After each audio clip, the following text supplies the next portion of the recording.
This on-demand section of Live at Lunch is brought to you by Supreme Rice, celebrating their 90th anniversary in 2026, serving Louisiana customers and Louisiana farmers from Southwest Louisiana. For more information and great recipes, go to supremerice.com. From Sammy's on Highland Road, Sammy's since 1988. Sammy's Grill here on Highland Road, where we got crawfish 7 days a week. Welcome to the Wednesday edition of Live at Lunch, 104.5 ESPN Baton Rouge. Charles Handegriff, Jimmy I. Jordan Kitchen's back in the studio. Andy McKay with us today. Scott Rabelais with us today. Wes Reynolds with us today. Consensus Golf Picks today from, we got Pebble Beach this week. Big night in college basketball last night, and another one coming tonight. They just keep rolling on. So thank you for being with us today. Jimmy, good morning. Good morning, sir. How are you?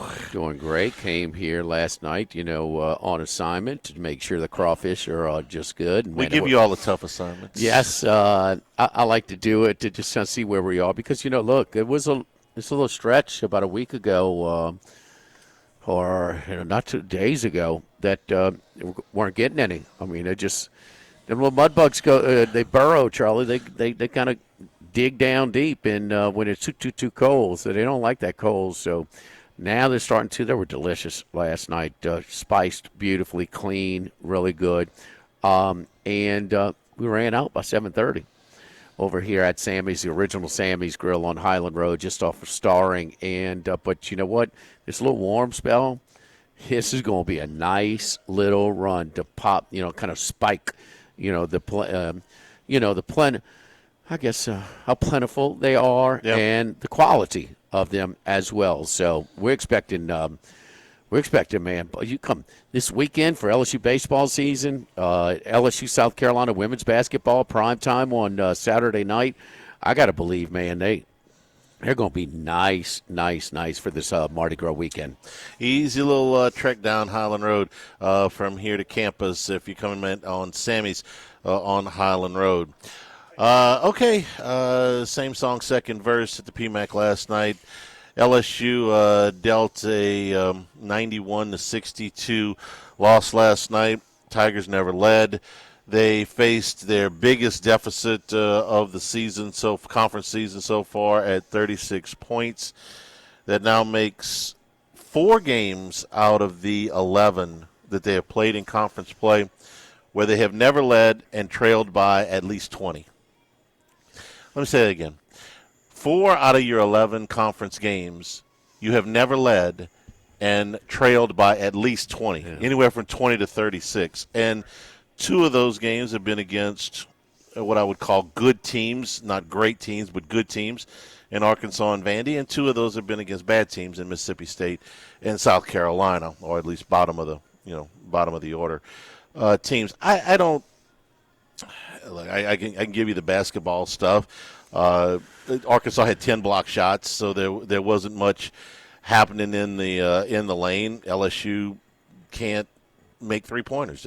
They don't have shooters. They have one shooter, and Arkansas was. If we talk strategy here for just a second, they made damn sure they were going to guard Max McKinnon coming off of every screen because that's essentially LSU's offense. Without Thomas in the game, he's the biggest threat, and he is the biggest threat when he can come off a screen, spot up, and shoot. He can do that, but he's not going to be able to create a whole bunch for himself. Well, Arkansas took that away last night, and once they did, there wasn't a whole lot else that LSU had to answer with. They were down 15 at the break.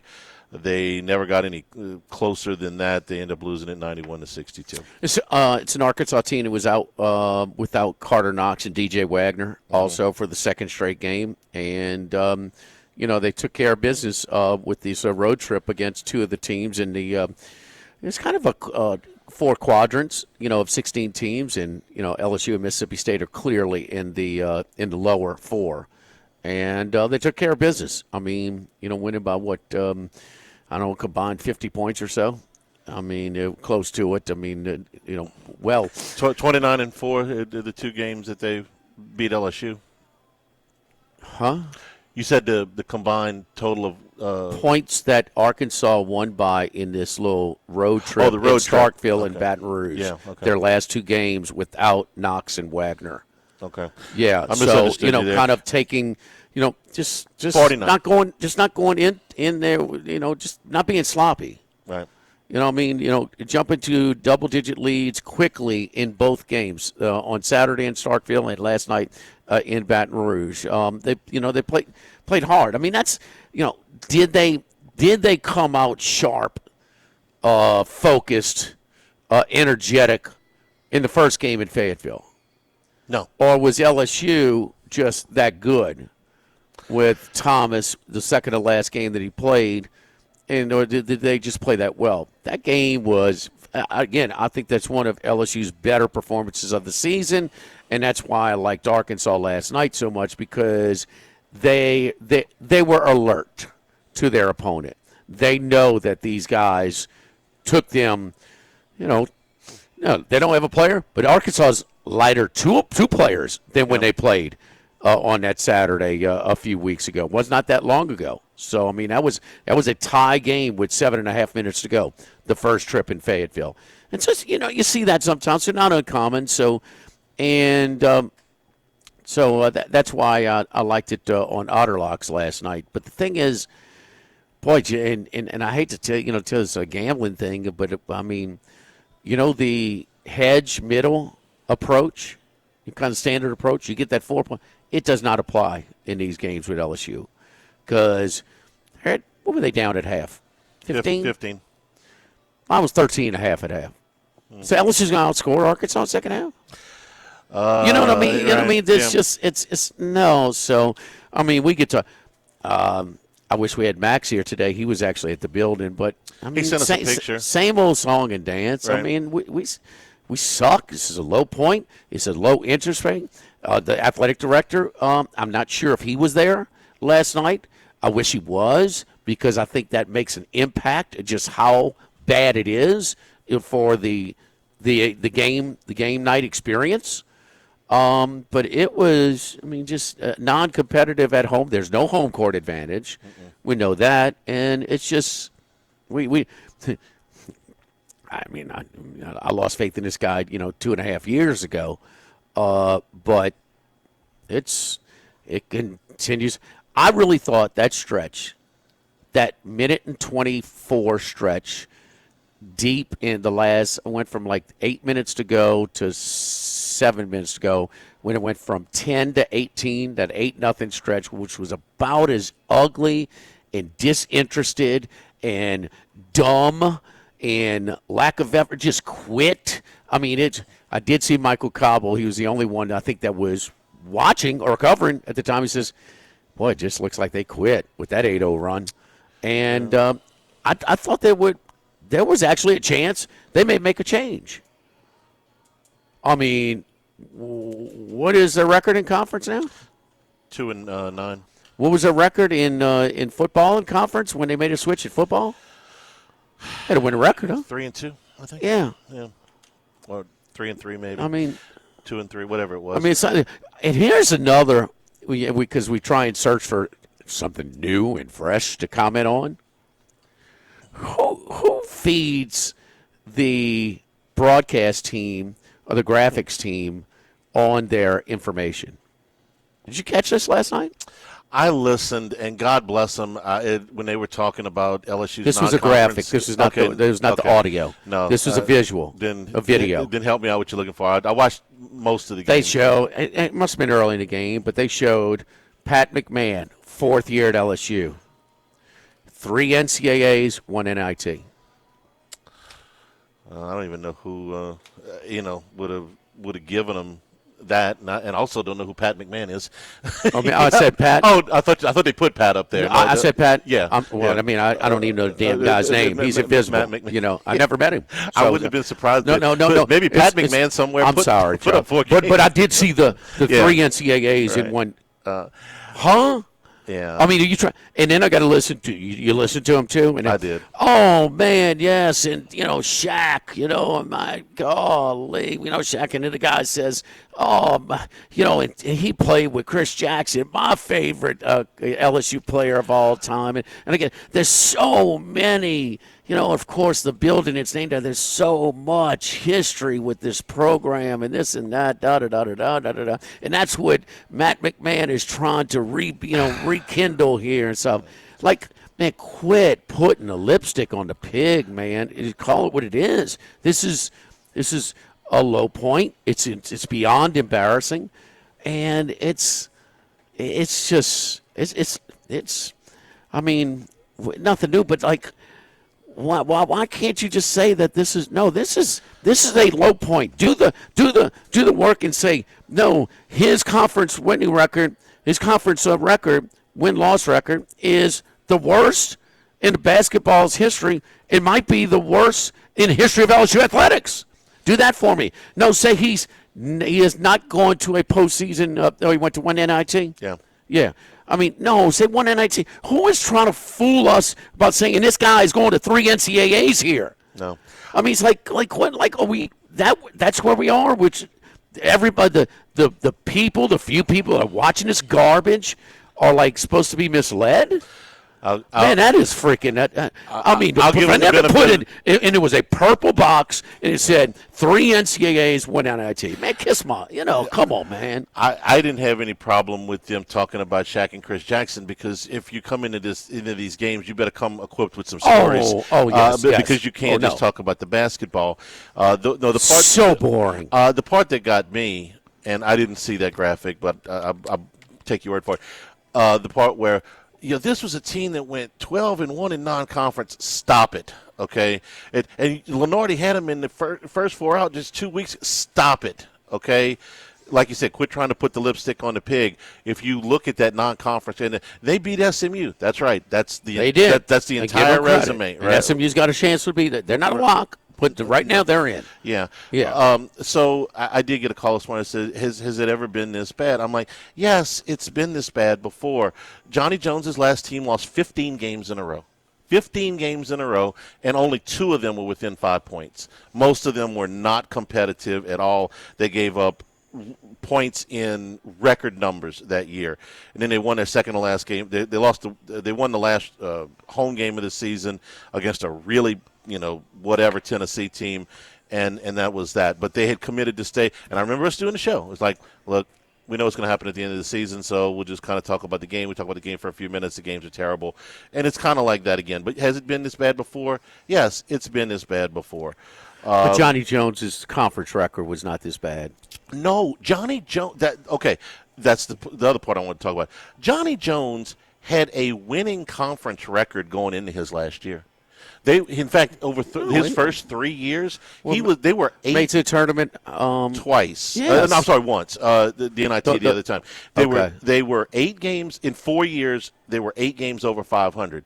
Now, look, you ain't going to the Hall of Fame with that, but I mean, that looks like John Wooden's record compared to what they got now. And then the bottom fell out after the Simmons year, and they went 2-16, and they fired him. This is not even close to that. This is so much worse than that. So can it be worse in 1 season? Yes. Over 4 seasons? No. Johnny payroll over north of $9 million? You have to ask Ben Simmons. I don't know. Probably not. I wouldn't think. So I'm saying, but that's competitive, Charlie. I think the first 4 years they were competitive. Yes. The last year not so much. But the payroll is competitive. It's way better than 2-9 in the league. And like I said, this stat again, 4 out of the 11 games you never led and you trailed by at least 20. That's not competitive. That's embarrassingly bad. Embarrassingly bad. Well, this just new in LSU basketball's embarrassing. Right, McMahon's embarrassing. It's not. And what's really embarrassing is his salary, the assistant's salary. I mean, the payroll on this team. I mean, this is garbage, and it's not cheap. No, the building, it's not cheap. The building's dead, and you look at him, and listen, he could jump up and down and stand on his head. And it's not going to That make much of a doesn't difference. bother, At this that point. doesn't bother me. But I think it bothers me a little bit because it does speak to the intensity of the team. You watch. I'll show you a clip that I carved out of a game last night where nobody fights through a screen, nobody closes out, and yeah, I think the demeanor of the coach matters a little bit. Now we're past that point. I think we. That's it's. It's not going to help this team. No. But in general, I don't think it matters. I don't think it matters. We disagree then because I think a little blood going to it. But I mean, watch. Some of the coaches, old school coaches, do that. But how's the guy at Miami doing? They won last night. Yeah. I mean, they're just in. Yeah. Okay. That'd be a nice job. That's a nice job at a program that really doesn't care about basketball. A place it's hard to win at basketball. Yeah. And following Larry Nance, he's like his demeanor on the sidelines is like an NBA coach. Those guys don't say anything. I mean, they say but his team's playing hard. Yeah. I mean, I don't read too much into that you don't have Bobby Knight on the sideline. You don't have Tom Izzo. I don't need Bobby. You don't Knight. need Hurley. I don't want Bobby Hurley for sure. Well, no. Well, the other guys. Dan Hurley. Well, that's a whole different. Bobby sucks. I don't know how he still has a job. I would like to see a little bit of life out of him. Bobby Hurley screams. Well, there you go. There's your guy. And they lose anyway. Yeah. They lose it anyway. doesn't matter. Your team's either coached or they're not coached, and they don't play. So I don't care. I don't care if he does tumble sets. I don't care if he gets kicked out. Will Wade. You ever watch his demeanor these days? I watched the other day when they went through the long stretch. Because everything, when we talk about struggling basketball, it comes back to Will Wade. I know whether you talk about that. Yeah. But he's less animated on the sideline. He is. During that thing the other night. Yeah, most younger coaches are because these guys don't want to be screamed at in public. And I'm not saying Bobby Knight scream at you. I'm just saying a little bit of life to him. I look at the guy and I don't know if he's watching a basketball game or a documentary on sea turtles. So you want him to be somebody he's not. Do you remember how much he when he was going to 3 NCAAs at Murray State? Remember how animated he was? No, I don't. Because it doesn't matter. Yeah.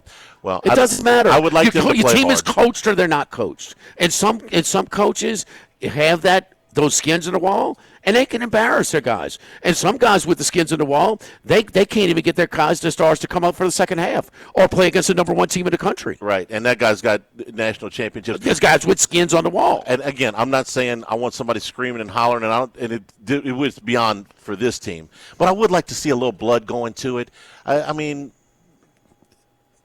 it's irritating to me to not see a little bit of It's overdone. It's overdone in this era of they are not coaching these guys. They're not in these guys' face, in these guys' grill as much as they used to. Some of the veteran guys still are.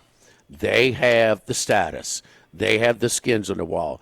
McMahon could ride a unicycle with 6 bowls on his head flipping, okay? No, you're right. For this team, they're not going to play defense. No, they don't. They're not going to play. They're not going to fight through screens. They refuse to. When you want to talk about the coaching aspect, no, they don't. And that's effort. And he does not have it to get his players to respond because a lot of defense is effort, and they could give 2 craps. Yeah. Yeah. Like we're watching Calipari. I'd rather see you with the unicycle and the bowls in your head more than McMahon. You must want to see the bowls crash to the floor and me along with them. You look good in that. What do you call that? That Japanese schmocking or whatever it is? I did not look good in that. You do look great. I did not look good. Oh, you're hard on yourself, Charlie. I did not look good. You're hard on yourself. Crawfish here 7 days a week at Sammy's. Monday through Thursday. Good. They're 5 good. o'clock. I mean, yes, 5 o'clock. Monday through Thursday. 11 on the weekends. Out. They're hot, man. They're good and spicy. You can do corn and potatoes. Do a 3 or 5 pound tray. Get the little crawfish sauce if you want. Man, I like to dip the potatoes in the crawfish sauce. So get you an ice cold beer. Had an ultra and a cane break. Knocking those back with the hot crawfish. And I'm really telling you, man, this little warm spell, you're gonna put a little spike and how plentiful they are and the quality, increasing the size. We're gonna have a great crawfish weekend this weekend for LSU baseball. Friday, Saturday, Sunday. LSU and South Carolina. Women's basketball, 7 p.m. Can she beat Staley? Come on, Mulkey. I think this is her time. Come on, little general. Come on, do your thing. Gonna be a hopping. She joint has on, skins in the wall. Saturday. She can get after her players. Yeah, she does. She does. She can, though. She can. Live at Sammy's on Highland Road. Live at lunch, 104.5 ESPN Baton Rouge.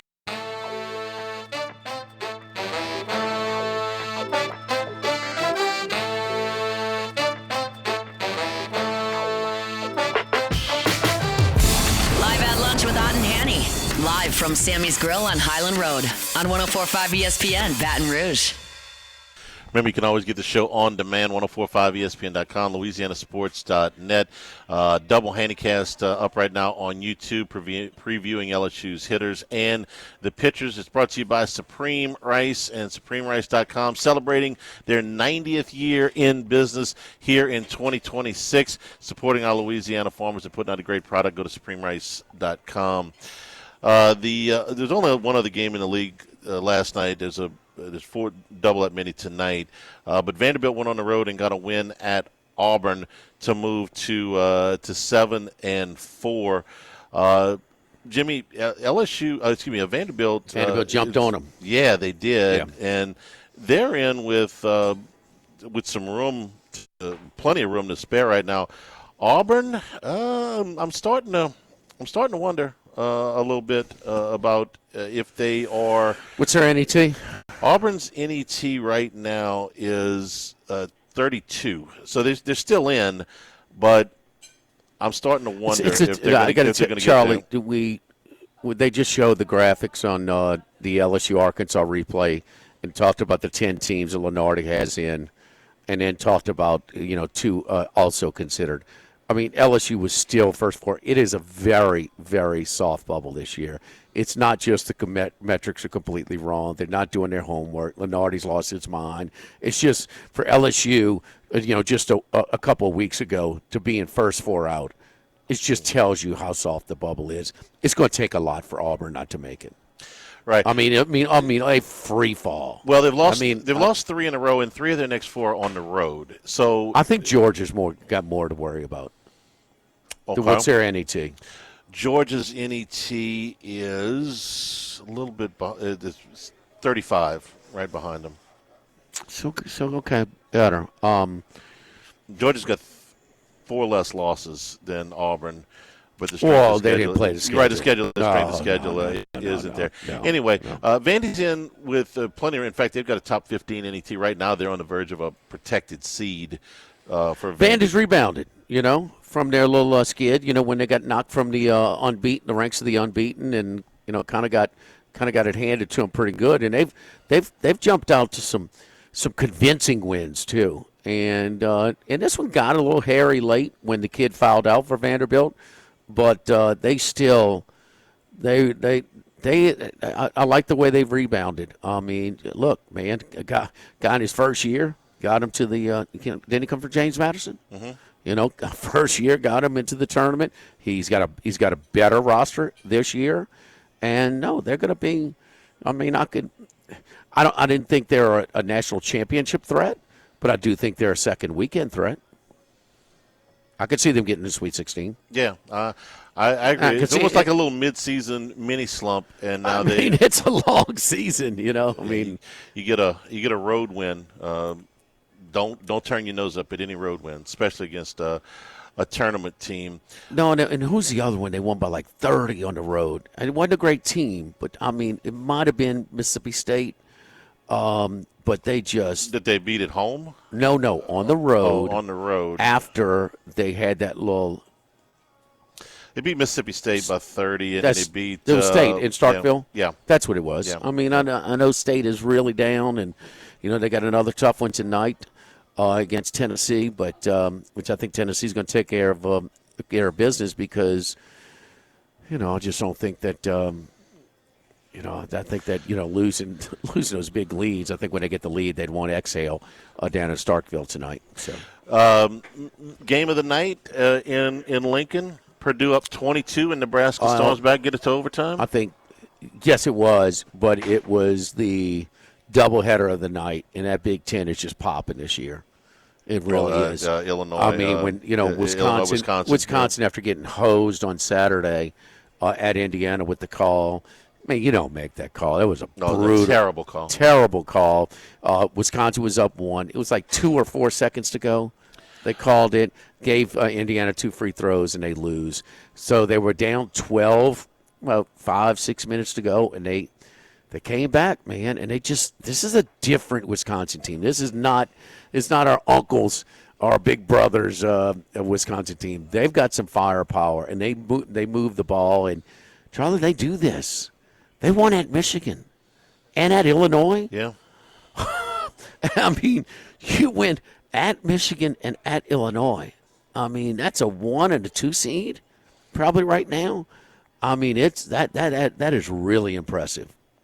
No argument for me. And that the other game later was I got home with this pick. I got a little shaky with it, but I liked BYU yesterday. I thought that they had to break it. They're up 17 with 4 minutes to go, and then Baylor scared the hell out of them. Well, they fell behind first again, and that is the pattern they've been in. And they fell behind by double digits in the first half, didn't they? They are really starting slow. We talk about the Kansas game. We talk about the Houston game. They are really falling behind in half. They're really slow and starting slow for whatever reason, and they needed that comeback. And I know Baylor's really down near the bottom of the list.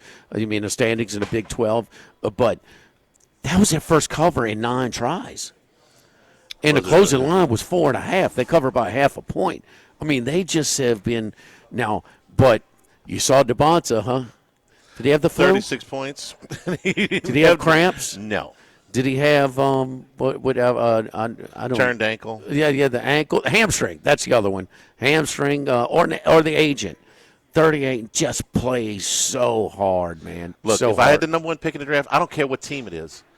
I ain't taking Peterson. I'm taking this cat. I'm taking DeBonta. I would be there with you.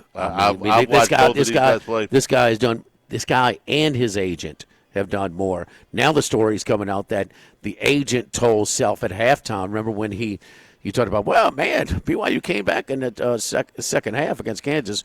Well, he didn't play the last 17 minutes. Supposedly the agent, who sits behind the Kansas bench, went and told the assistant coach he can't go the second half. Bill Self's got enough political capital to say, I'm done dealing with this. I mean, he really does.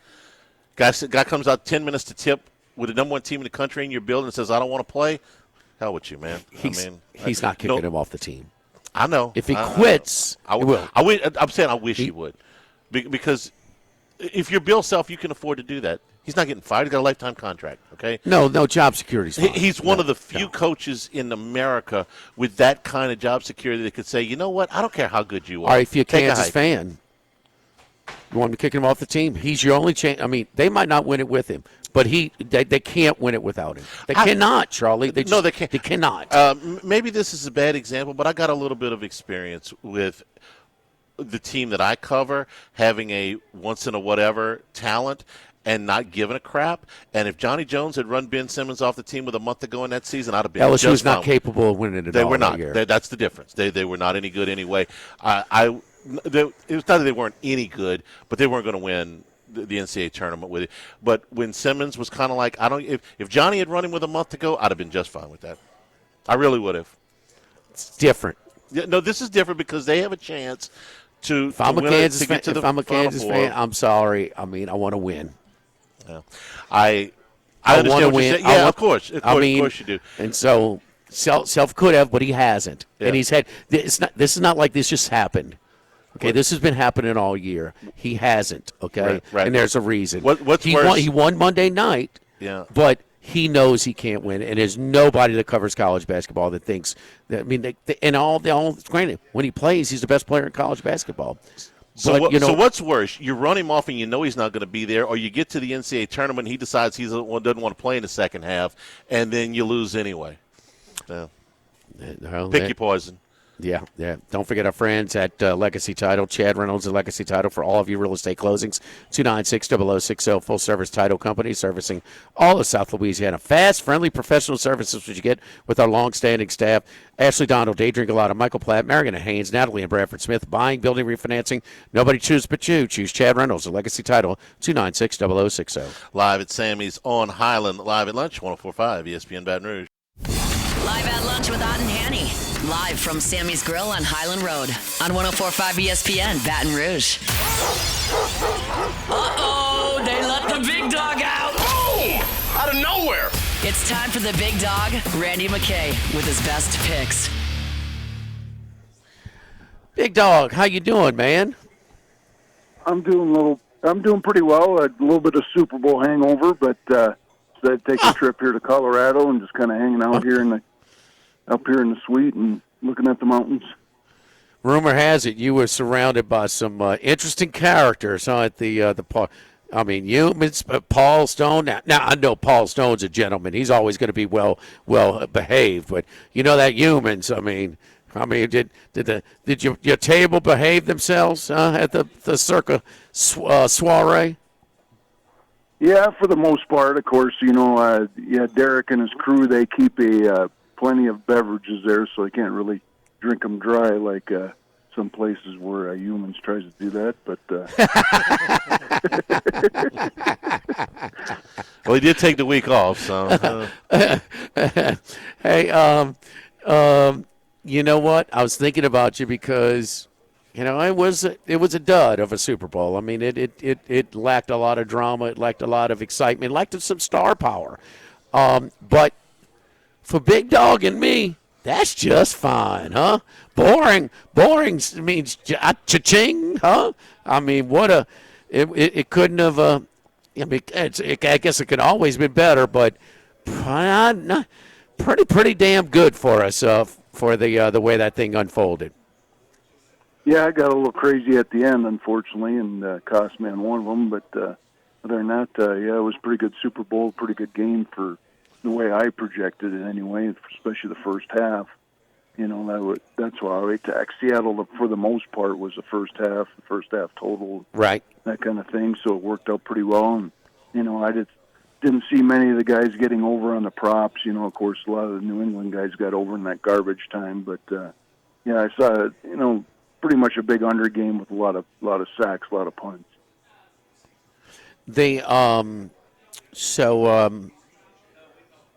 And that's why first you eliminate the garbage time, and I was heavy on first half under and over 7.5 punts, but I also had the under in the game, and is that crazy? It's a holding call away from going over. I mean, that's unbelievable. Yeah, holding call on the North Dakota State center there, Sandell. Shout out to the two North Dakota State guys on the center, and then the offensive guard, their left guard, Gray Zabel. So they had two guys on the offensive line from North Dakota State for Seattle, but he made the holding call that cost the over there, and you should hear the moan in the ballroom when that flag came up and they canceled that. A lot of people were on the over in the ballroom, that's for sure. Oh, they were. They went. I bet they did. Was it as? How many people in the ballroom reacted to the coin toss? Oh, always a ton in those ballrooms. You can hear them yelling for the coin toss. So the group in front of us, I know they all had heads, so they're all rooting for that. So yeah, Charlie, a guy went to Caesars and bet. All these are just random people react to certain stuff in the Super Bowl. And what was the most entertaining source of what was the? Because we hear about crazy stories, and some of these veteran sportsbook managers have some stories. But what was the most outlandish thing you've heard of for Super Bowl week, or for that you saw while you were there? I didn't see really anything too outlandish this time. I just don't think it was a big highlighted matchup, and it took a while for people to get into Vegas, and it seemed like it was pretty dead. In years past, especially that one year when Vegas had the Super Bowl there, and of course, Yeah. I was eating at Barry's down there, like 3 tables away from Joe Montana and stuff like that. That was a way more crazier Super Bowl and a vibe in the town than so much so than these two teams. And so you can't compare it to the unbelievable handle that they had 2 years ago. But, Charlie, what do you theorize? Because I heard Derek Stevens, and it's interesting because he says, no, we can't do it for 2 years ago, but we have to post our numbers, compare them to last year. And they're down considerably. The viewers were down about 3 million. If we're just looking at people that just watched the game, and generally these numbers go up a little bit every year. So we're down 3 million. Is that just because of the teams? I don't know. Part of it, part of it. But the handle so much in his Las Vegas handle, the Nevada handle is down, and he says he talked to a big chunk. Where does Las Vegas get a lot of people? Which is driving from California. California does not have legalized betting, but they have Kalshi. And they flat out said, no, we're just going to throw a party at home and bet it on Kalshi. There it is, yeah. and they're hot because they're not regulated. They're not paying the fees, not paying the league fees, not paying the taxes, not donating to Gamblers Anonymous, and just all of this stuff. So that are required by every other license. Yeah. They're not playing by the same rules. So, but they did cut into them, especially where they're located. And Kalshi's legal everywhere. Pretty much. I mean, it's still in. They're still in the early stages of regulation. I mean, it's coming. I can't believe that it's not. Huh? What are you hearing on that front, Randy? Yeah, I definitely agree with you, and that's hurting the handle of all the sports books, even the legal ones outside of Nevada. It's hurting everything, and yeah, it's something I definitely got to look into myself because there's probably some options I might be missing and leaving some money on the table. So I got to look into, having that as an out and maybe using some of that stuff as well, just as long as they're, it sounds like everything's legit and it's working, even though it's, not a regulated thing and, but there's big money behind it and politics and everything else. So I don't think it's going anywhere as of right now. Well, when you go through the props for the Super Bowl, something that we just went through, you really have to hunt for the unders. I mean, what is it, like 80% of the totals, the player totals are like overs. I mean, so you really got to hunt for the unders. Kalshi, there is a no on everything they post. Might not be at the price you want, but there is a no. For everything that they post, so it's interesting. So looking back at this one, though, I'm always curious how you kind of reset and look back. In looking back at this Super Bowl, what did you learn on this one from a gambling perspective? Probably I always study the game and realize what maybe I could have done different, and maybe every once in a while I should probably. Maybe take a shot more at stuff like shutout in the first half. Probably could have been an option there, or even shutout in a game. When you like a team's defense as much as I did, that was something I probably should have looked into those two props a little bit more, looking back at it. So, but otherwise, my strategy, over the years has been, bet the overs early and then let the market decide and then come back late. And, I did find some decent bets there on the downtown, walking around, a couple hours there before the game. So like what? It'll still be that same strategy.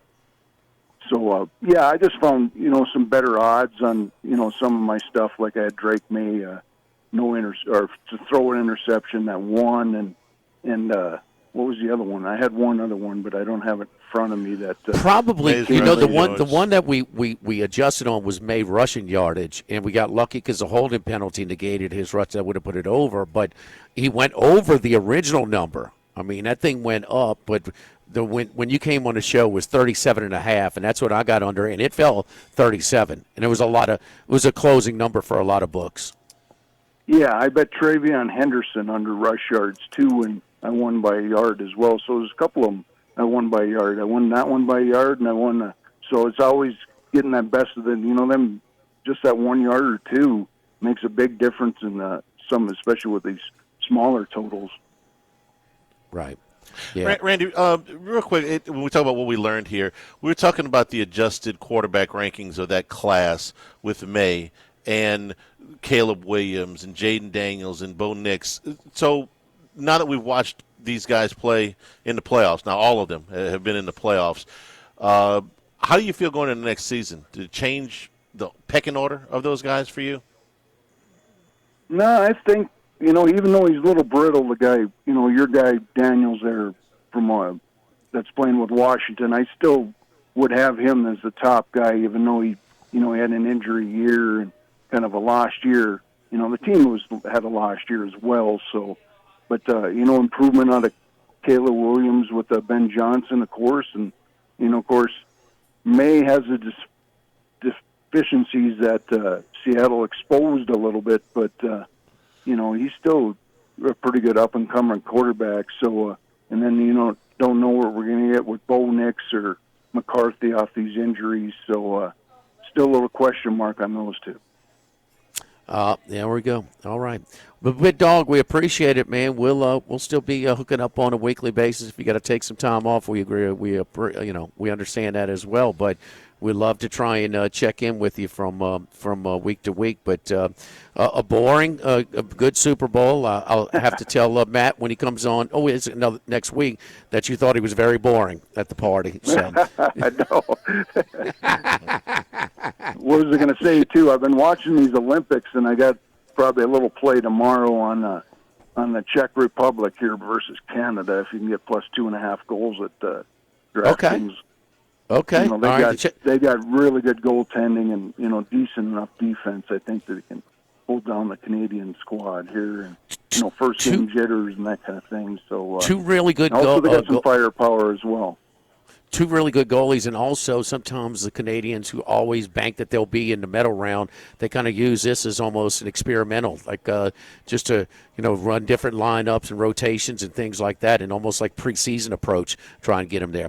Follow Randy on Twitter at RR39. Thank you, Big Dog. We appreciate it. Good work. All right, thanks, guys. Good luck, everybody out there. All right, don't forget our friends at United Community Bank, the local way to bank big, with locations from Baton Rouge to Golden Meadow, including their newest branch around the corner here. Go down Highland Road to Blue Bonnet, take a right, Burbank and Blue Bonnet. That's right, their newest branch. They got an account over there, a great team of bankers. My man Prentice Wilkes, Heath Meir, Nicole Glover, Hunter Creed, David Campbell, David Henry, the United Community Bank. Yes, indeed. Stop on by and talk to any of our great team of bankers. United Community Bank. Member FDIC, equal housing lender. Live at Sammy's on Highland Road, live at lunch 104.5, ESPN Baton Rouge.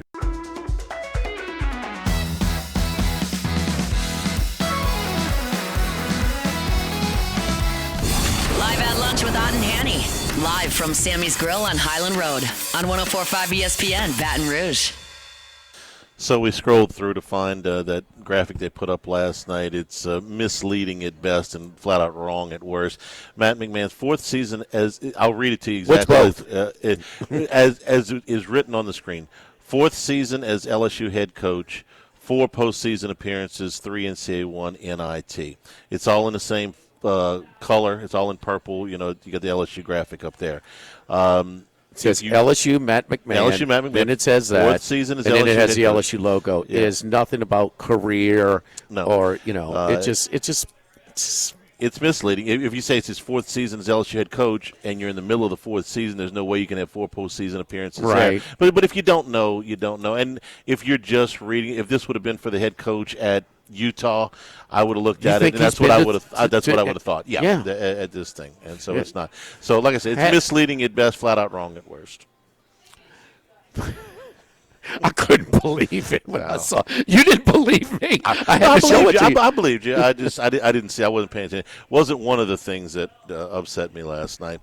Live at Sammy's Grill, live at lunch, 104.5.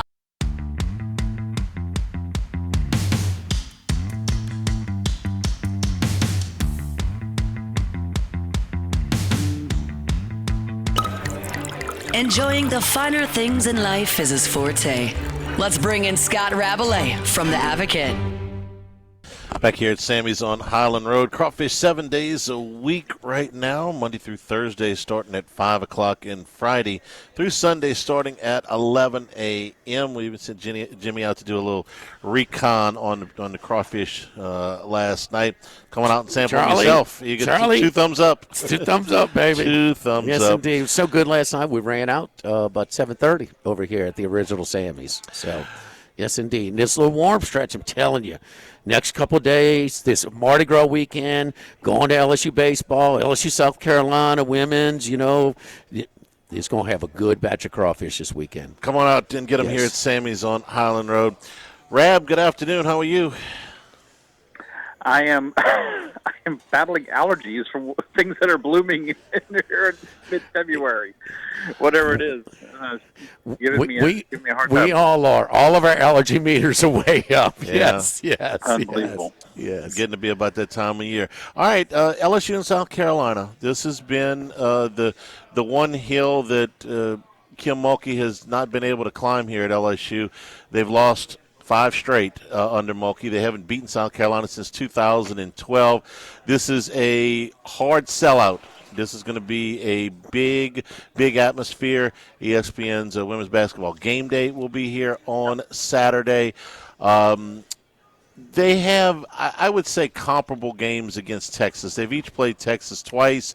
They have each split with Texas.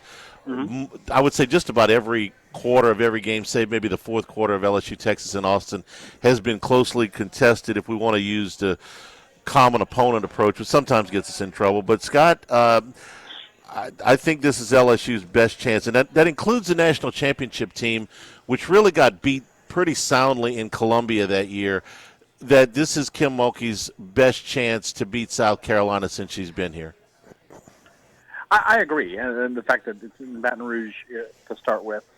South Carolina's still very good. I mean, they're ranked 3rd in the country, and they're leading the SEC. They lost Chloe Kitts, one of their best players earlier in the season, to a knee injury that diminished them somewhat. They still have some very talented players. Joyce Edwards is a problem. They said that documentary about the game between Houston and NC State. Hakeem Olajuwon's a problem. She's a problem. Tanaya Latson, guard, who played for Florida State here against LSU last year in the NCAA tournament at the PMAC. They're both tremendous scorers, but LSU has all the pieces. They got to be working right. They got to get a good game from Kate Koval, the big 6'5" center. They got to get good play from the other forwards like Kai Johnson and Amaya Joyner, and the guards have to be hitting. Not all of them. And the guards, I mean, Michaela Williams, Malaysia Wiley, Flaujah Johnson, and Jada Richard. Not all 4 of them have to be hitting, but at least 2 of them have to be on offensively, and they got to take advantage of their opportunities because South Carolina is a relentless team around the basket. But yeah, I agree with you. It should be a tremendous atmosphere all day long, and just a tremendous day on campus. Really, with baseball starting up, and but yeah, it's a rivalry in a sense, but to be a true rivalry, you got to beat the other team once in a while, and this is the one thing that left to be ticked off on one of the big things left to be ticked off on in the Kim Mulkey tenure, and it'll happen eventually. But will it happen this Saturday? I think it can, but it's certainly not a given. But it's not a given they're going to lose to South Carolina either. They got a very good chance. Charlie said the metrics to South Carolina, the women's net, yeah. South Carolina is 3, LSU's 5, and the team you referenced is right in the middle at Texas. And, of course, 2 years ago, right there, man, and that was a great atmosphere. And when Angel Reese fouled out, I mean, that's when it was weren't they leading or tied with just minutes to go? It was close. And lost by like 6-8.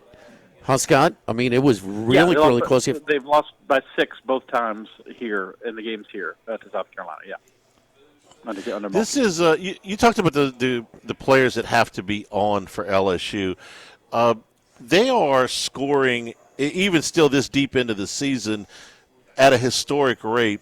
They were the leading scoring team in the country for a long period of time, and now they are a tenth of a point shy of the highest mark in D1 history, which that mark has stood for 35 years. Providence back in '91, and they are going to shatter the SEC all-time scoring average. They are averaging 7 points more per game than Georgia's record, which has stood since 1986, Scott. So we're not just talking about a good offensive team. We're talking about a historically good offensive team. We were just talking about raw numbers. No, they can score. Inside, outside. They're still not the greatest 3-point shooting threat in the world. They're not going to have. They're not going to rain 10. Somebody having rained 10 3-pointers on somebody like that kid did for Louisville against Will Wade's team the other night. Goodness gracious. Yeah. But they're good. But what's the key? It's an old cliche, but old cliches are old because they're true. Defense leads to offense. They got to rebound well. They've out-rebounded everyone they've played since Kentucky when they lost their season opener, SEC opener on New Year's Day at the PMAC, which to me is still LSU's worst loss. I mean, Kentucky's good, but they're not great, and they shouldn't have lost that game. But they learned something from that game, and they've out-rebounded everybody since. And so they got to do that. And of course, rebounding leads to transition baskets. LSU loves to get out and run, and that's where they're most dangerous. Not trying to work something out of the half court offense, which can be good, but then you really got to be on. But from the outside, but it's a tremendous. They're a tremendously fun team to watch, man. Because they can score on you in so many ways, and South Carolina can too. So I expect it's going to be a very entertaining game from that standpoint. What did they learn at Texas? Because this was a 4-point game going to the fourth quarter. I thought the shot selection lacked in that fourth quarter, among other things, and the game kind of got away from them a little bit. But this was very close for 3 quarters. Yeah, and it was kind of a similar game in Baton Rouge. LSU won by 5 in Baton Rouge against Texas, but it was really not quite that close. They kind of, Texas kind of crept back closer towards the end of the game, but LSU was, going into the last few minutes, it was never in doubt. Like, oh boy, they got to inbound this ball carefully, or this is going to be a problem. You're right. Such shot selection, it just looked like they lost their focus that was there early in the game, and on the road, hostile crowd, that can be the case. That should be less of a problem at home on Saturday night, but it's a also the thing that's most frustrating about watching this team, because they're so talented, is they get sloppy with their passes sometimes. Rory Harmon they said it a billion times on the broadcast that she's their all-time steals leader. Texas just slipping in and stealing the ball. South Carolina can do that to you as well. So they've got to be very careful with the ball. A certain amount of turnovers, Kim Mulkey, I think, has baked into the equation with her teams here, that they're very good offensively, and they're gonna get up and down the court, and eventually there's gonna be a bad pass, and and somebody's gonna lose the ball. But they gotta do a better job of taking care of the ball. 19 turnovers a game in their last 2 games. That's not going to cut it against South Carolina. That's the part that's really got to improve. We've got these 3 teams in the SEC, and ahead of them, UConn and UCLA, who have lost 1 game between them. So I'm going to go ahead and, with my limited knowledge, not having watched them play, call them locks for number 1 seeds. Unlike everybody else, I follow Charlie Cream, who's the Joe Lenardi of women's basketball. He's got Texas and South Carolina as 1 seeds, and LSU as a 2 in the regional, with UCLA as the 1 seed.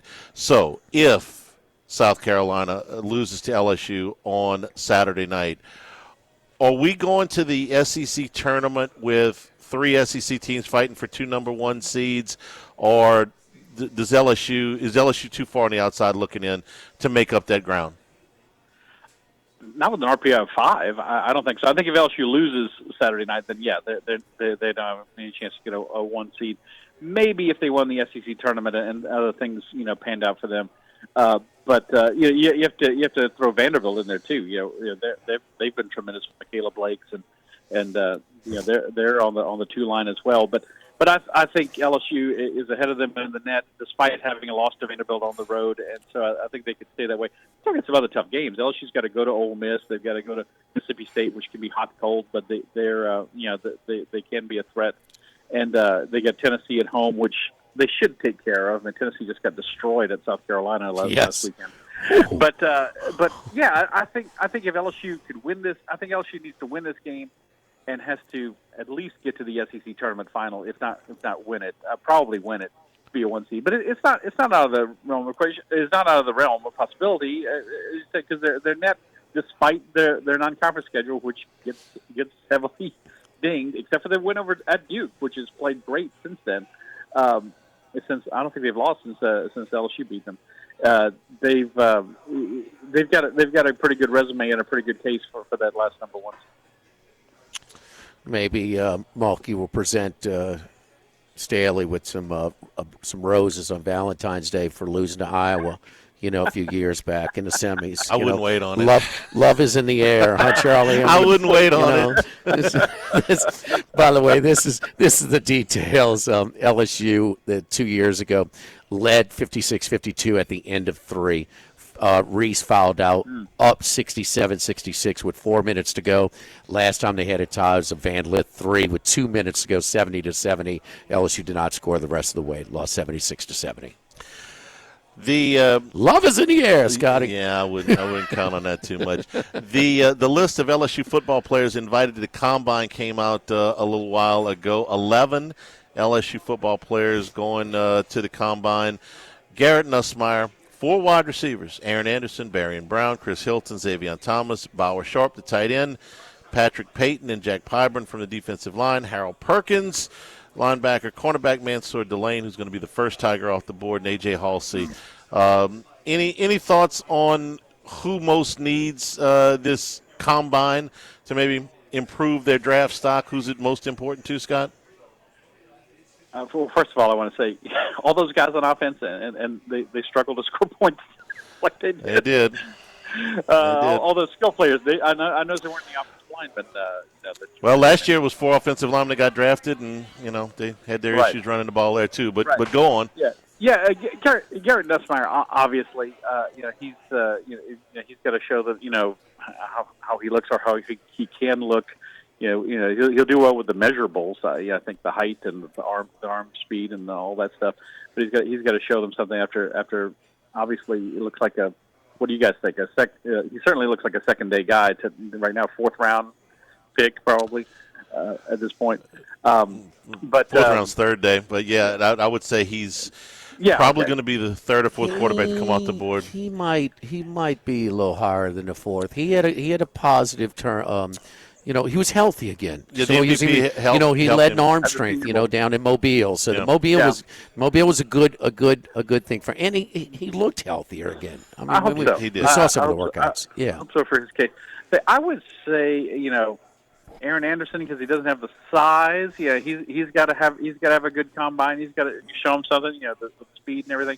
How about A.J. Halsey? I mean, could A.J. Halsey, with a good combine, could he kind of leap up the board? Not into Mansour Delane territory, but could he be somebody who's higher than we're thinking right now? I think it could be an important day for him. I think A.J. Halsey's going to be a day 2 pick. I think somewhere in the late 2, early 3 round. I've loved watching that kid play football since the first practice we saw him, and I think he's going to be a day 2 pick. The real wild card for me is Perkins. I don't. I mean, we know the story. We've seen the measurables. We know he can run.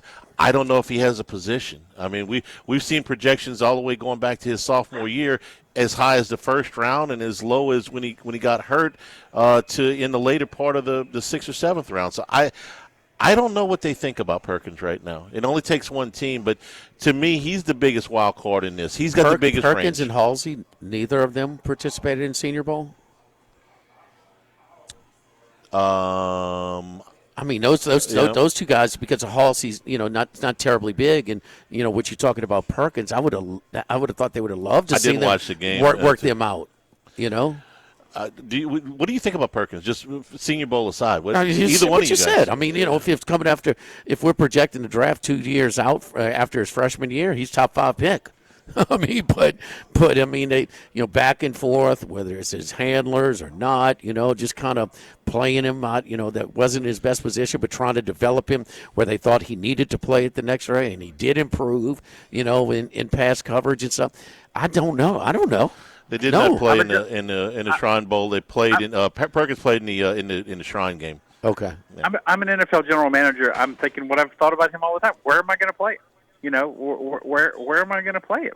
I just don't know. I don't think he can do anything to be a first round pick in my estimation. But no, I could be wrong. Third down, obvious passing positions. I know where he's playing. He's coming off the edge. I'm sorry. I've said this, but I would play him if there's a defense that exists like this. When Jamal Adams was playing for Seattle that first year, and he was sort of playing in space, had some coverage things, but he also had like 7 or 8 sacks that year. And he was just kind of disruptive. Now, then he got hurt, and he was never the same after that. But something like that. But you got to play that kind of defense. I don't know. It could go a lot of ways. It's called a drop linebacker, Charlie, is where he was playing that first year. Well, it was. I'm glad they finally found somebody who's got the athletic ability to play it. If you got a guy that can really play. They damn sure did in 1998. Scott, we appreciate it, man. Have a great weekend, and we'll talk to you next Wednesday. Sounds good, guys. Take care. All right. Don't forget our friends at Relief Windows and reliefwindows.com. Does your homeowners association require wood windows like mine? You got to call our friends over at Relief Windows. Yes, indeed. Give them a call at 288-8138. The windows, again, those wood windows that are built to last. They are going to last. They are beautiful. They're functional. We can design them any kind of way. Come out to your do an initial evaluation of what you're looking at. Do a computer rendering and kind of modify it towards your liking. This look good. You like this. You like that. You don't like that. Kind of put it in. Then we send it off to the manufacturer. When it comes in, we schedule the installation. They schedule it, and they show up right on time. I mean, within 5-10 minutes. Don't hijack your entire day. And they're very professionally come in and do the work, clean up behind themselves, and just make sure everything's great. Those R-Last gelled wood frame windows come with a 20-year general warranty and a lifetime limited warranty against rotten termites, meaning that they're going to last through these rough South Louisiana weather conditions. The heat, the rain, the snow, I mean, you name it, the mold, the humidity. It's rough, man. So you got to get those wood windows. Don't do like I did. Didn't use them the first time, the original construction of my home.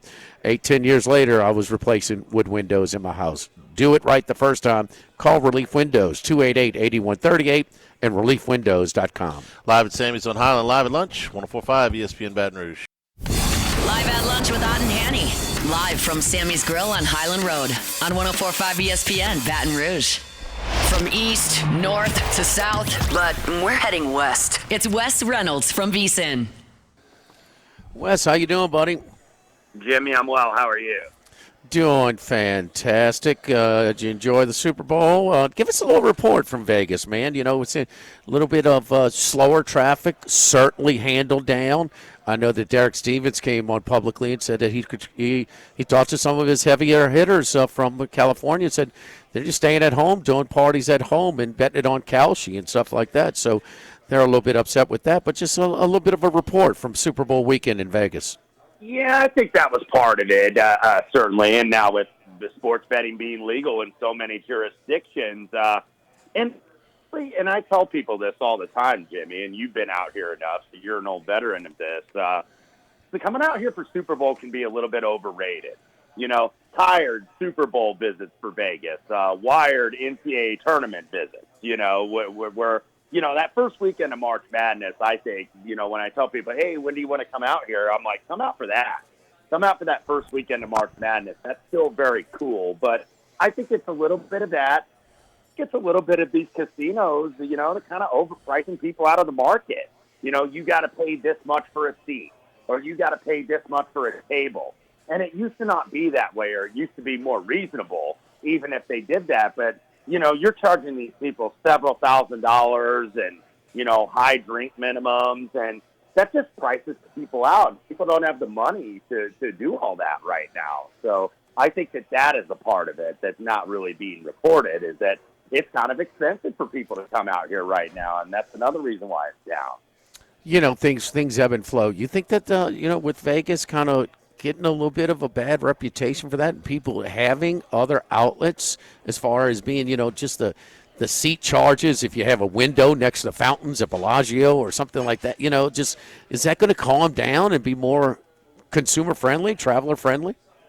I certainly hope it is, because it is kind of giving the town a bad rap. And when you have people, look, you guys have casinos right there in the state, and people have them in various states across the country. It's like I can just go there and hang out and kind of have a really good time without spending all this money, getting the flight and getting the hotel, and not only paying for what you're paying for seats and for beverages and these big huge packages. It just costs a lot of money, and I think that a lot of these corporate guys, I often say Vegas is still run by the mob. It's just the mob is a bunch of hedge fund guys, and not the old school mafia out here like in the 70s, and that's what it is. And I think when you're not consumer friendly and you're pricing people out of the market, and you're pricing decent working class people that would come out here a few times a year because they like to come out here, I think that's a bad thing for Las Vegas, and I do hope that turns around. Did you have a lump in your throat when Walker busted off that run and it would have gone over at that point? I did, because I was kind of looking. I'm like, hey, I've got a winning slate here in the Super Bowl right now, so we're good. We came out of it with profit, and then he takes off, and it's like that's a very fortunate flag. We didn't have as many flags in that game until kind of late in the second half when it got out of hand, but very fortunate that they called that back for holding. So we ended up having a pretty solid day. Do we rethink, because I like your no score first, 6.5 or first 5 minutes, but that giving the ball at the 35 to start the game is just, one first down, and man, these kickers are in field goal range. Do we have to rethink that a little bit? I do think we have to recalibrate, what we're doing here, because and it was another thing, like with the touchback as well, because the touchbacks went over, and that used to be a very good under prop, I think, because you want to get them to return a little bit, because you trust your coverage. Hey, we can get them inside the 20, with not taking a touchback, or at least inside the 25, and now giving it to the 35, and that's the league, of course, trying to artificially increase scoring a little bit, because you mentioned the lump in the throat with the under. Like, that was a dead nut under too. That was a totally an under game, and the right handicap. Like, I'm amazed that it got to 42 points. I thought, okay, we're going to struggle to get to 35 here. Right. That right. position, that certainly makes a difference. You talk about a dead under. Yeah, I would say. It was. It was 12-0 at the end of third, and it almost went over. Jeez. So what was that Denver game where they didn't score a point for the entire game? And it was a Colts Thursday night game. No. This year they didn't score any points in the first three quarters, and they scored 36 in the fourth quarter. They're playing the Giants, I think. Oh, well, that was them. Denver. The and other Giants. Team scored. Yeah. Nothing for three quarters, and then an explosion in the fourth quarter. Right. Yeah, that was the comeback against the Giants. So, all right, Pebble Beach, Wes, what we looking at? Yeah, a short field, by the way, only 80 players, because it's a signature event, and the Pro-Am only goes 2 days. Scotty Scheffler, of course, at the top. Rory and Tommy Fleetwood come over from Dubai, making their season debuts. But gonna shirk those top guys a little bit, and I started with Russell Henley at 31-1. He's kind of becoming a popular play, but maybe we'll get a popular one hit this week. Played really well here last year. Finished fifth. He has not finished outside the top 20 in any event, by the way, in 9 months. Has a couple runners up, has some top 10s in majors. Really good driver of the golf ball. Very good on approach. Also top 10 on stroke gain around the green. So Russell Henley. And then right in that same price range, a couple others. These guys are anywhere 30 to 35-1. Victor Hovland, maybe inspired by Norway being at the top of the medal count here in the Winter Olympics over in Milan. But he's won here before. He won here as an amateur. 2018 won the U.S. Amateur when it was played at Pebble Beach and Spyglass Hill. By the way, both of those courses are going to be played each of the first 2 days before they move to Pebble for the weekend. And then Matt Fitzpatrick, played very well in Phoenix, even though he finished a disappointing ninth. Just didn't really get off in the final round. Slow start and couldn't keep up with those guys. But ended 2025, beat Rory in that playoff in Dubai at the DP World Tour Championship. Past winner, by the way, at Harbor Town, which is where the RBC Heritage is held in Hilton Head. And there's some correlation sometimes between success at certain courses. We saw it last week in Phoenix.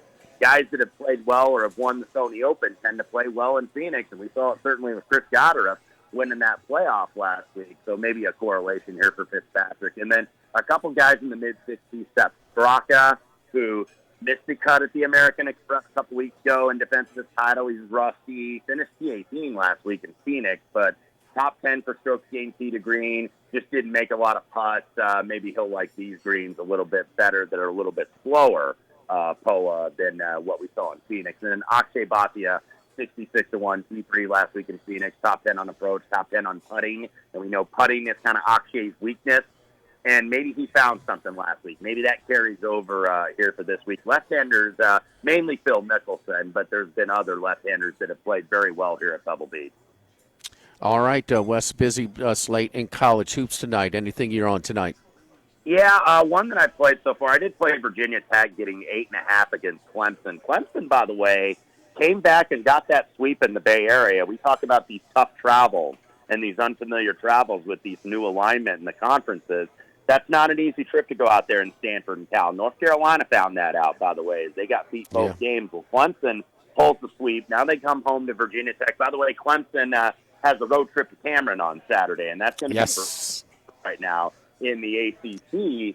And you get a Virginia Tech team that's a good team, but probably maybe slightly on the outside looking in right now in terms of making the field of 68. And they've got some good wins, but I think they need one or two more really good resume wins. I thought 8.5 was a little bit high. Maybe Virginia Tech kind of catches Clemson a little bit of a sandwich here. All right, the Hokies, Eddie. They were very competitive in Raleigh on Saturday as they came under the number, a very similar number what we saw. I think it was 2 points higher, so I think it fell right in that nine and a half, and they. You're talking about against NC State? Yeah, it was 10.5 or 9.5. 9.5, and they lost by 9. Yeah, it fell 9. Yeah. So. Yeah, it was kind of back and forth, too, on that number late. So, similar opponent here at Clemson. Follow us on Twitter, X at Wes Reynolds 1.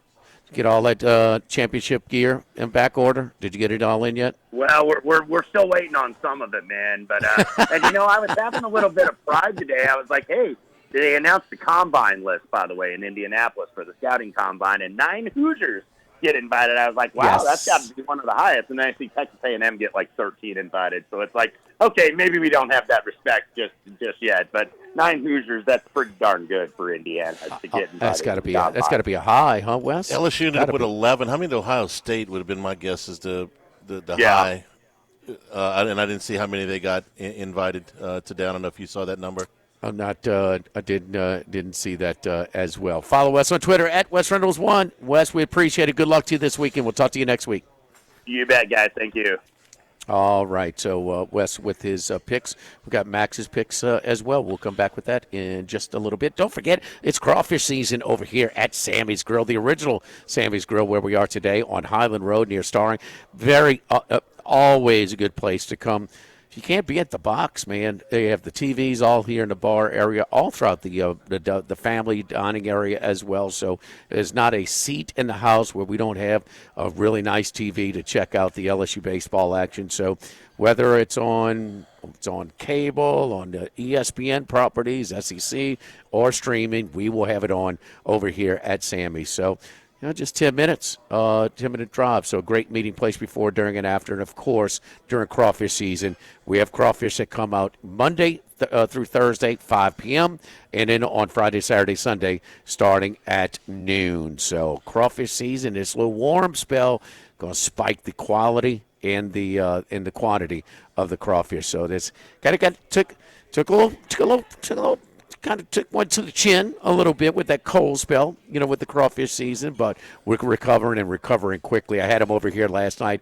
They are clean, they are spicy, and they are getting bigger as we speak for this crawfish season. 11 guys from Ohio State. 11, really? Five potential first-rounders and 3 maybe in the top 10. Miami going to have 3 first-rounders, too? The 2 linemen and the offensive linemen, at least? Yeah, 2 in the top. Well, it depends on how Bain's arms measure, but 2 in the top 10 for sure. I would think. Even if Bain's arms measure shorter, he ain't leaving the top 10. May leave the top 5. I saw Jeremiah with an early teens projection on him. Bain. Yes. Wow, he must figure that they're going to be really if the arms come in short. His arms ain't going to grow, Charlie. But nobody seems to know exactly what they are. I tell you what, the Will Campbell thing probably hurts him and shouldn't, because everybody goes, see, short arms.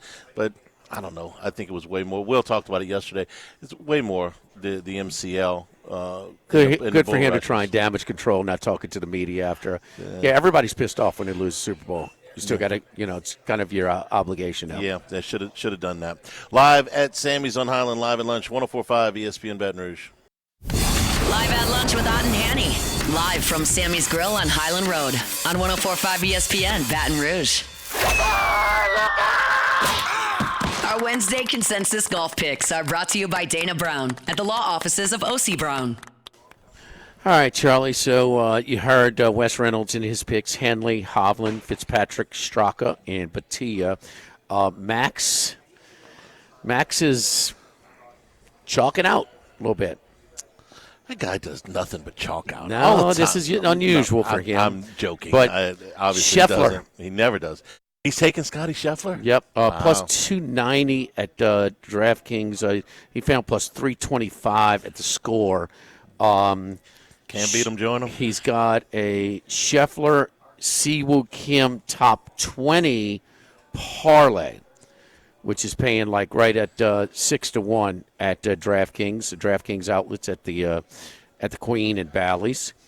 Hitsatsune, Tio Hitsatsune, he has him. Let's see, top 10 or top.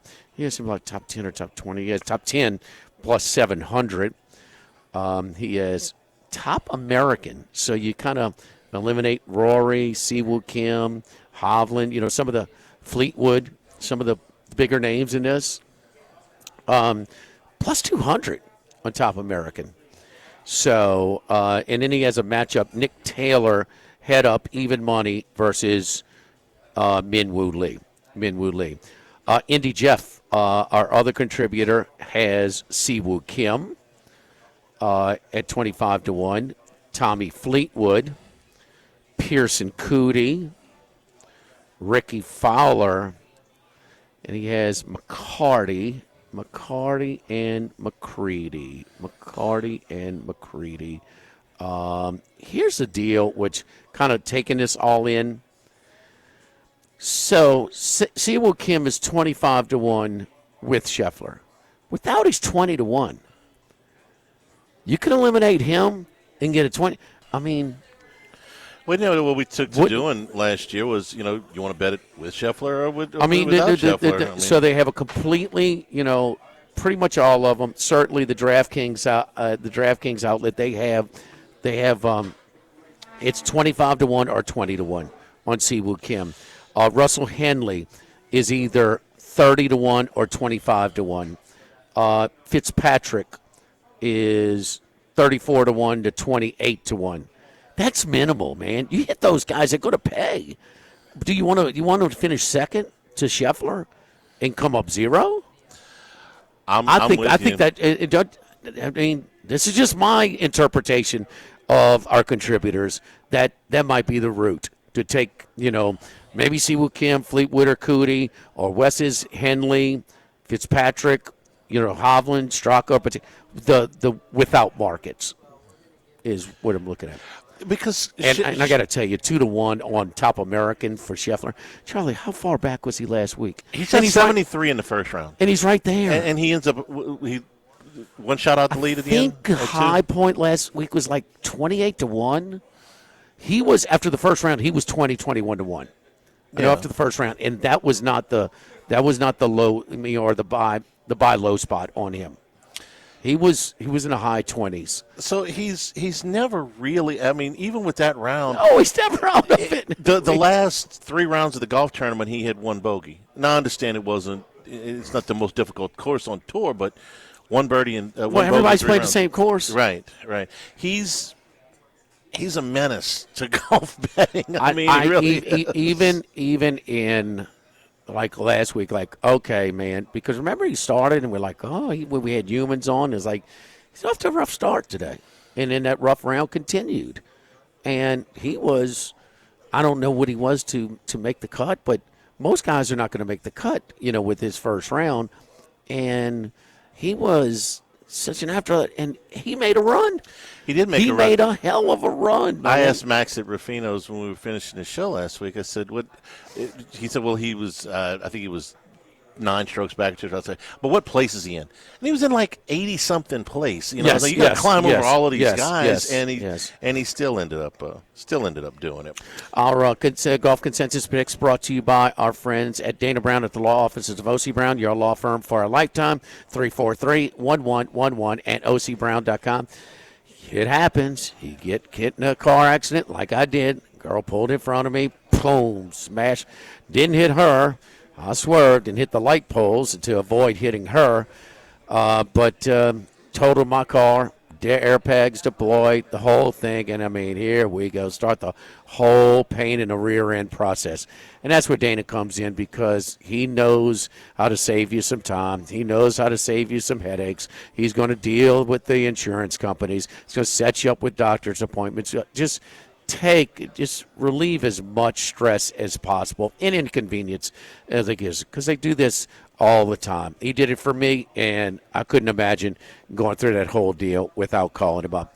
Never a charge for the initial consultation, 343-1111, or you can schedule that initial consultation online at ocbrown.com. A lot of home dogs in the league tonight. We'll see. We'll set up the SEC schedule with 4 games on the slate tonight. We'll do that when we come back here at Sammy's Grill on Highland Road, live at lunch, 104.5 ESPN Baton Rouge.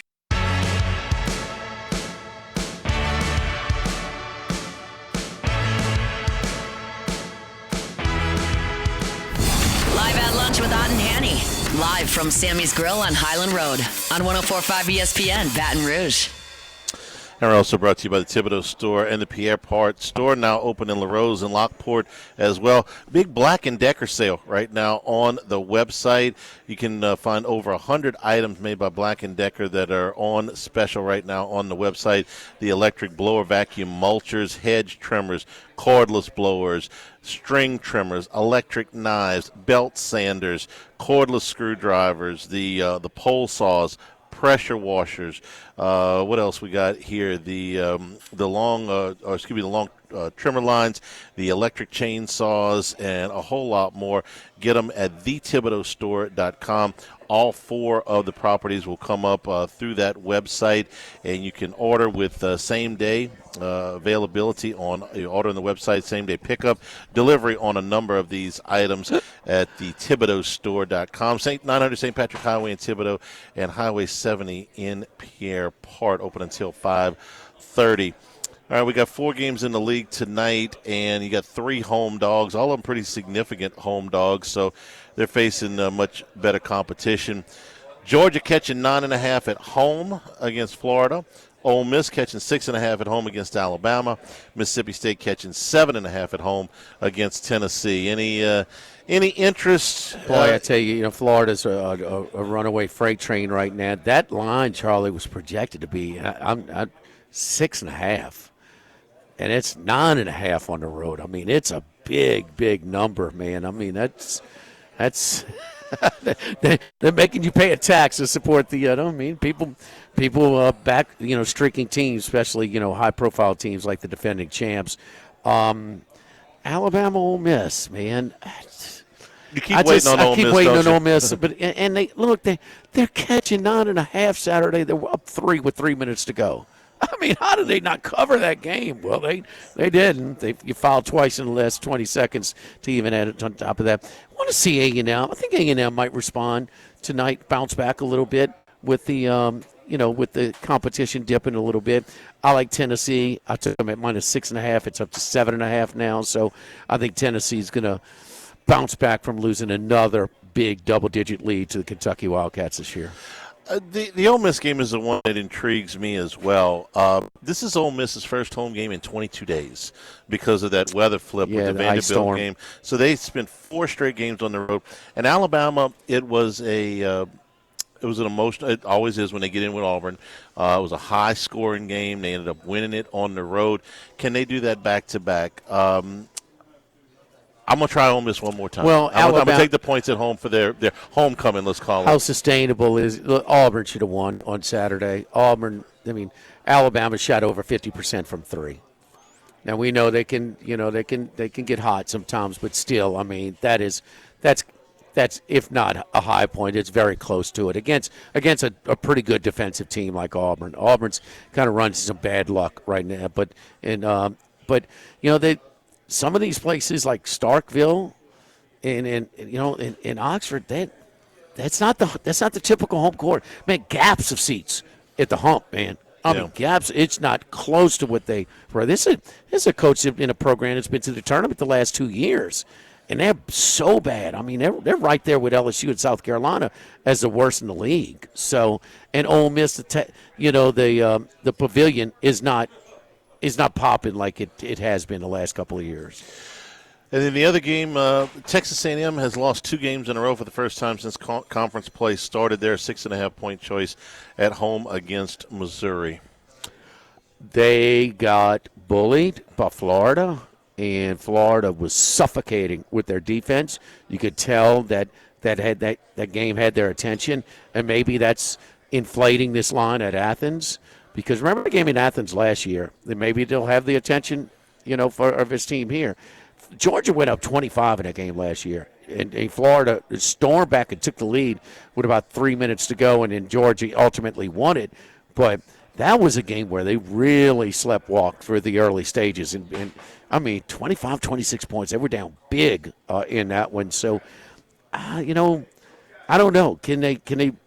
How many games are they going to be sky high? Remember a couple of Sundays ago against Alabama, they beat the brakes off of them. When Golden tells, Oates, I don't care, y'all can have them or not, we're still going to beat y'all. And that was that high-profile Sunday afternoon game on ABC. They take A&M seriously. There's got to be a little bit of an exhale spot here for the Gators, maybe. So, I'm going to Missouri, to me, in that A&M game, they're one of the harder teams in the league to figure. They've won 3 out of 4, but it's been against the bottom of the league, and one of them at home against Oklahoma, they needed not one but 2. Extremely lucky. Yeah, very lucky. And the sandwich game in between there was a 26-point loss to Alabama. So I think A&M bounces back here in this game. I do too. I think Missouri is out as of now. Like you said, it should be on a 4-game losing streak. And I think Texas A&M kind of gets back. Buckyball gets back a little bit. It's not the Florida Gators they're playing today. No. Missouri, they've got a couple of good wins. They've got a win against Florida, and they got a win against Kentucky, one of those games on the road. But their RPI, their NET is 64. Yeah, I think the first win at Rupp since they've been in the league. That's right. And that game, that was before Florida. Florida playing a different level right now. Crawfish 7 days a week here at Sammy's, starting at 5 o'clock Monday through Thursday and 11 a.m. Friday, Saturday, and Sunday. Tomorrow we're at Walk-Ons on campus.